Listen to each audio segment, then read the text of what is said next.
Bonjour tout le monde et bienvenue sur Manus Dei.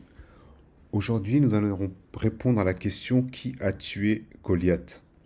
Je pense que nous connaissons tous l'histoire de Goliath et de David et qui se trouve dans 1 Samuel au chapitre 17, donc j'y suis. Nous allons pas tout lire, nous allons sauter quelques parties. Vous pourrez lire tranquillement à la maison. Et on apprend que au verset 4 du 1 Samuel 17, un champion sorti du champ des Philistins, il se nommait Goliath. Il était de Gath et sa hauteur était de 6 coudées et un empan. Il avait un casque en cuivre sur sa tête et était armé d'une cuirasse à écailles pesant 5000 cycles de cuivre. Il avait aussi des jambières en cuivre et un javelot en cuivre entre ses épaules. Le bois de sa lance était comme une ensoupe d'un tisserand et la pointe de sa lance pesait 600 cycles de fer. Celui qui portait son bouclier marchait devant lui. Amen.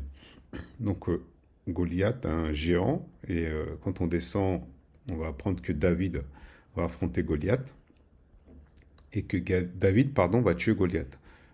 Nous sommes au verset 45, donc de 1 Samuel 17, et David dit aux Philistins, le Philistin c'est Goliath, tu viens contre moi avec l'épée, la lance et le javelot, mais moi je viens contre toi au nom de Yahweh Tsevaot, l'Élohim des champs de bataille d'Israël que tu as insulté.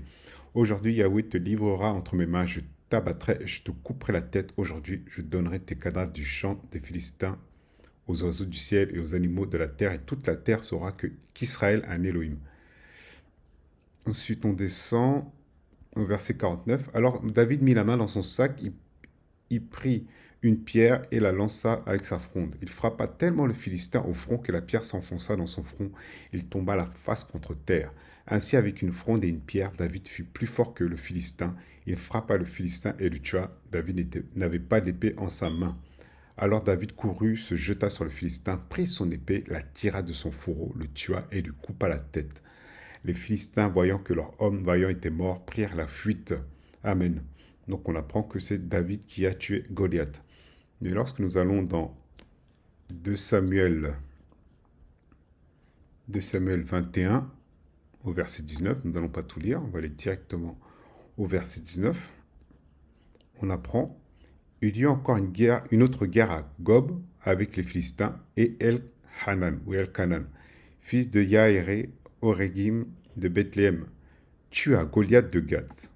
Donc on apprend que El-Hanan tua Goliath de Gath, qui avait une lance dont le bois était comme une lance souple de tisserand. Ça ressemble un peu au verset dans 1 Samuel.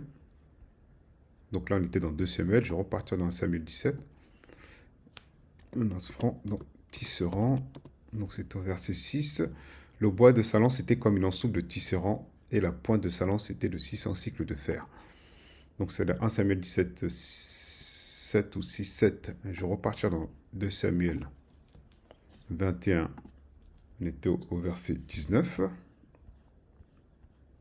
Ici, là on dit que El-Hanan a tué Goliath de Gath. Et comme il y a la même description, donc certains commentateurs diront que non, c'est El-Hanan qui a tué Goliath.